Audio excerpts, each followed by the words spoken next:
ಇದು ಸತ್ಯದ ಬೆಳಕು. ವಜ್ರಾಕ್ಷ ನ್ಯೂಸ್ಗೆ ಸ್ವಾಗತ. ನಾನು ಗುರುರಾಜ್ ಪಡ್ಗೆ. ಬೆಂಗಳೂರಿನ ಯಶವಂತಪುರ ವಿಧಾನಸಭಾ ಕ್ಷೇತ್ರದ ನಾಡಪ್ರಭು ಕೆಂಪೇಗೌಡ ನಗರ ವಾರ್ಡ್ ನಂಬರ್ 13ರ D group layout gym park ಹಾಗೂ ಲಿಂಗದೀರನಹಳ್ಳಿ ಕೆರೆ ಪಾರ್ಕ್ನಲ್ಲಿ ಮೂಲ ಸೌಕರ್ಯಗಳ ಕೊರತೆ ಮತ್ತು ಸಮರ್ಪಕ ನಿರ್ವಹಣೆಯ ಅಭಾವದಿಂದ ಸಾರ್ವಜನಿಕರು ತೀವ್ರ ತೊಂದರೆಯನ್ನು ಅನುಭವಿಸುತ್ತಿದ್ದಾರೆ. ಸ್ಯಾನಿಟರಿ ಒಳಚರಂಡಿ ಗಲೀಜು ನೀರನ್ನ ಪಾರ್ಕ್ ಮಧ್ಯೆ ಸಾಗಿರುವ ರಾಜಕಾಲುವೆಗೆ ನೇರವಾಗಿ ಬಿಟ್ಟಿರುವುದರಿಂದ ಪ್ರತಿದಿನ ವಾಕಿಂಗ್ಗೆ ಬರುವ ವಾಯು ವಿಹಾರಿಗಳು ಗಬ್ಬು ವಾಸನೆಯ ನಡುವೆ ವಾಕಿಂಗ್ ಮಾಡುವಂತಹ ಪರಿಸ್ಥಿತಿ ಎದುರಾಗಿದೆ. ಮಳೆ ಬಂದಾಗ ಸ್ಯಾನಿಟರಿ ನೀರು ಪಾರ್ಕ್ನ ನುಗ್ಗಿ ವಾಕಿಂಗ್ ಪಾತ್ ಸಂಪೂರ್ಣ ಗಲೀಜಾಗುತ್ತಿದೆ.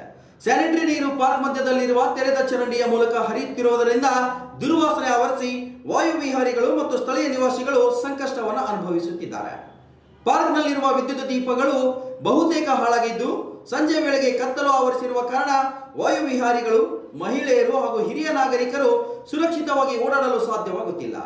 ಅಲ್ಲದೆ ಪಾರ್ಕ್ ಮತ್ತು ಕೆರೆಯ ಅಕ್ಕಪಕ್ಕ ಕಾಣಿಸುತ್ತಿದ್ದಂತಹ ನವಿಲುಗಳ ಸಂಖ್ಯೆಯು ಕೂಡ ದಿನದಿಂದ ದಿನಕ್ಕೆ ಕಡಿಮೆಯಾಗುತ್ತಿರುವುದರಿಂದ ಪರಿಸರ ಪ್ರೇಮಿಗಳ ಆತಂಕಕ್ಕೆ ಕಾರಣವಾಗಿದೆ. ಪಾರ್ಕ್ ನಿರ್ವಹಣೆಗೆ ಅಳವಡಿಸಿರುವಂತಹ ಮಾಹಿತಿ ಫಲಕದಲ್ಲಿರುವ ಮೊಬೈಲ್ ಸಂಖ್ಯೆಗೆ ಕರೆ ಮಾಡಿದರೂ ಯಾವುದೇ ಪ್ರತಿಕ್ರಿಯೆ ಸಿಗುತ್ತಿಲ್ಲ ಎಂದು ಸಾರ್ವಜನಿಕರು ಆರೋಪಿಸಿದ್ದಾರೆ. ಮಾಜಿ ಸಚಿವ, ಕ್ಷೇತ್ರದ ಶಾಸಕ ಎಸ್.ವಿ. ಸೋಮಶೇಖರ ಗೌಡರು ಸಾರ್ವಜನಿಕರ ಆರೋಗ್ಯದ ದೃಷ್ಟಿಯಿಂದ ಜಿಮ್ ಉಪಕರಣಗಳು ಹಾಗೂ ವಿವಿಧ ಸೌಲಭ್ಯಗಳನ್ನು ಕಲ್ಪಿಸಿದ್ದರೂ ಅಧಿಕಾರಿಗಳ ಬೇಜವಾಬ್ದಾರಿತನದಿಂದ ಬಹುತೇಕ ಜಿಮ್ ಉಪಕರಣಗಳು ಹಾಳಾಗಿದ್ದು ಬಳಕೆಗೆ ಯೋಗ್ಯವಾಗಿಲ್ಲ. ಇದರಿಂದ ಸಾರ್ವಜನಿಕರ ತೆರಿಗೆ ಹಣ ವ್ಯರ್ಥವಾಗುತ್ತದೆ ಎಂದು ಆಕ್ರೋಶವನ್ನು ವ್ಯಕ್ತಪಡಿಸಲಾಗಿದೆ.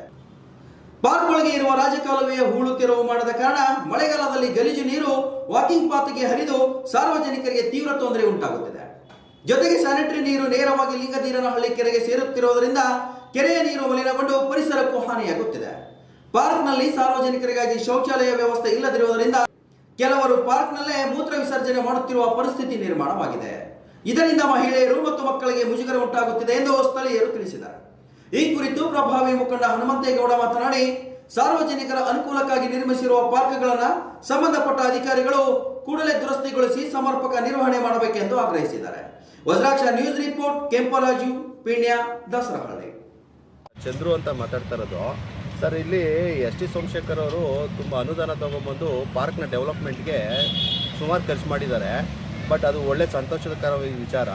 ಬಟ್ ಏನಾಗ್ತಾ ಇದೆ ಅಂತಂದರೆ ಇಲ್ಲಿ ಸ್ಯಾನಿಟರಿ ಲೈನು ರಾಜಕಾಲುವೆಗೆ ಬಿಟ್ಬಿಟ್ಟಿರೋದ್ರಿಂದ ಏನಾಗ್ತಾ ಇದೆ ಅಂದರೆ ಅದು ಬೆಳಗ್ಗೆ ಹೊತ್ತು ಓಡಾಡಬೇಕಾದ್ರೆ ತುಂಬ ಸ್ಮೆಲ್ ಬರುತ್ತೆ, ಓಡಾಡೋಕ್ಕೆ ಆಗಲ್ಲ.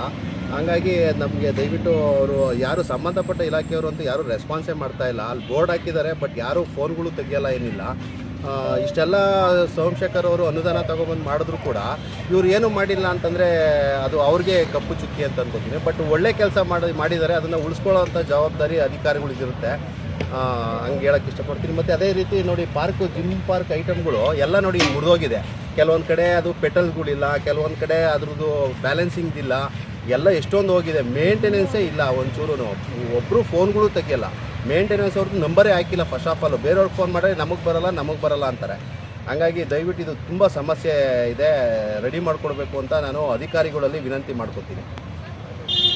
ಆಮೇಲೆ ಏನು ಬೆಳಗ್ಗೆ ಹೊತ್ತು ಈ ವಾಕ್ ಮಾಡೋಕ್ಕೆ ಈ ಓಲ್ಡ್ ಏಜ್ ಅವ್ರು ಬರ್ತಾರೆ. ಪಾಪ ಅವ್ರಿಗೆ ಕೆಲವರು ಶುಗರ್ಗಳಿರುತ್ತೆ, ಪೇಷಂಟ್ಸ್ಗಳಿರ್ತಾರೆ, ಅವರೆಲ್ಲ ಗಾಳಿ ಚೆನ್ನಾಗಿ ಬರುತ್ತೆ. ಮತ್ತು ಈ ಸರೌಂಡಿಂಗ್ಗೆ ಸುತ್ತಮುತ್ತ ಒಂದು 5-6 ಕಿಲೋಮೀಟ್ರಿಗೆ ಇದೆರಡೇ ದೊಡ್ಡ ಪಾರ್ಕ್ಗಳಿದೆ. ಈ ಪಾರ್ಕ್ಗಳಲ್ಲಿ ಏನಪ್ಪ, ನಮಗೆ ಇವ್ರಿಗೆ ವಯಸ್ಸಾದವ್ರಿಗೆ ಬಾತ್ರೂಮ್ ವ್ಯವಸ್ಥೆ ಇಲ್ಲ. ಅವರು ಏನು ಮಾಡ್ತಾರೆ ಅಂದರೆ ಪಾಪ ಶುಗರ್ ಇರೋರು ಅವ್ರಿಗೆ ಕಂಟ್ರೋಲ್ ಮಾಡ್ಕೊಳಕ್ಕಾಗಲ್ಲ. ಈ ಗಿಡಗಳು ಆ ಥರ ಹೋಗ್ಬೇಕಾಗತ್ತೆ. ಹಾಗಾಗಿ ಒಂದು ಬಾತ್ರೂಮ್ ಕಟ್ಸ್ಕೊಡ್ಬೇಕು ಅನ್ನೋದು ನನ್ನ ಅಭಿಪ್ರಾಯ ಸರ್. ದಯವಿಟ್ಟು ನೋಡಿ, ಇದು ನೀವು ನೋಡಿದ್ರೆ ಗೊತ್ತಾಗ್ತಾ ಇದೆ. ಬೆಳಗ್ಗೆ ಹೊತ್ತು ಮಿನಿಮಮ್ ಇಲ್ಲ ಅಂತಂದ್ರೂ ಸುಮಾರು ಒಂದು 1000 ಜನ ಮೇಲೆ ಬರ್ತಾರೆ ಈ ಪಾರ್ಕ್ಗೆ. ಆ ಟೈಮಲ್ಲಿ ತುಂಬ ಸ್ಮೆಲ್ಲು. ಯಾಕೆಂತಂದರೆ ಇಲ್ಲಿ ಸ್ಯಾನಿಟರಿ ಲೈನು ಏನು ಈ ಮೋರಿಗೆ ಬಿಟ್ಬಿಟ್ಟಿದ್ದಾರೆ, ಇದು ತುಂಬ ಸ್ಮೆಲ್ ಬರ್ತದೆ. ಆಮೇಲೆ ಏನು ನೀವು ನೋಡ್ತಾ ಇರ್ಬೋದು, ಅದು ಹೈಟು ಕಮ್ಮಿ ಆಗಿದೆ, ಮೋರಿ ಹೈಟ್ ಕಮ್ಮಿ ಆಗಿದೆ. ನೀರು ಮಳೆಗಾಲ ಸ್ವಲ್ಪ ಬಂತು ಅಂತಂದರೆ ಸ್ವಲ್ಪ ಜಾಸ್ತಿ ಆಯಿತು, ಮೇಲ್ಗಡೆ ನೀರು ತುಂಬ್ಕೊಂಡು ರೋಡೆಲ್ಲ ತುಂಬ್ಕೊಂಡ್ಬಿಡುತ್ತೆ ನೀರು. ಹಂಗಾಗಿ ಅದೊಂದು ಇವರು ಸೋಮಶೇಖರ್ ಅವರು ಇಷ್ಟೊಂದು ಎಲ್ಲ ಖರ್ಚು ಮಾಡಿ ಇದು ಡೆವಲಪ್ಮೆಂಟ್ ಮಾಡಿದ್ದಾರೆ ಪಾರ್ಕ್ನ. ಬಟ್ ಅಧಿಕಾರಿಗಳು ಇದನ್ನು ಉಳಿಸ್ಕೊಳ್ಳೋ ಅಂಥ ಪ್ರಯತ್ನ ಮಾಡ್ತಾ ಇಲ್ಲ ಅಂತ ಅನ್ಕೋತೀನಿ. ಯಾಕೆಂದರೆ ಬೋರ್ಡ್ ಇದೆ, ಆ ಬೋರ್ಡಲ್ಲಿ ಇರೋಂಥ ಫೋನ್ ನಂಬರ್ಗಳು ಫೋನ್ ತೆಗಿಯಲ್ಲ, ಐಟಮ್ಗಳು ಮುರಿದೋಗಿದೆ, ಆ ಫೋನ್ಗಳು ತೆಗಿತಾ ಇಲ್ಲ. ಹನುಮಂತೇಗೌಡರು ಮೊನ್ನೆ ಬಂದು ಎಲ್ಲ ವಿಸಿಟಿಂಗ್ ಮಾಡಾದ್ಮೇಲೆ ಮೊನ್ನೆ ಬಂದು ಸುಮ್ಮನೆ ನೋಡ್ಕೊಂಡು ಹಂಗೆ ಹೋದ್ರು ಅಧಿಕಾರಿಗಳು, ಯಾವುದೇ ಥರ ಪ್ರಯೋಜನ ಮಾಡಿಲ್ಲ. ಹನುಮಂತೇಗೌಡರು ಕೂಡ ಶಾಸಕರಿಗೆ ಇಂಟಿಮೇಟ್ ಮಾಡಿದ್ದಾರೆ. ಬಟ್ ಆದರೆ ಇಲ್ಲಿ ನೋಡ್ತಾ ಇದ್ರೆ ಯಾರೂ ಓಡಾಡೋಕ್ಕಾಗದಿರೋಂಥ ಪರಿಸ್ಥಿತಿ ಇದೆ. ದಯಮಾಡಿ ಶಾಸಕರಲ್ಲಿ ಹಾಗೂ ಇವರು ಯಾರು ನಮ್ಮ ಅಧಿಕಾರಿಗಳು ಏನು ಇದ್ದಾರೆ ಅವ್ರ ಅಧಿಕಾರಿಗಳು ಬಂದು ಮೇಂಟೆನೆನ್ಸ್ ಮಾಡಬೇಕಾಗಿ ನಾನು ನಿಮ್ಮ ಮುಖಾಂತರ ನಾನು ಅವ್ರಿಗೆ ತುಂಬ ಕೇಳ್ಕೊಳ್ತೀನಿ.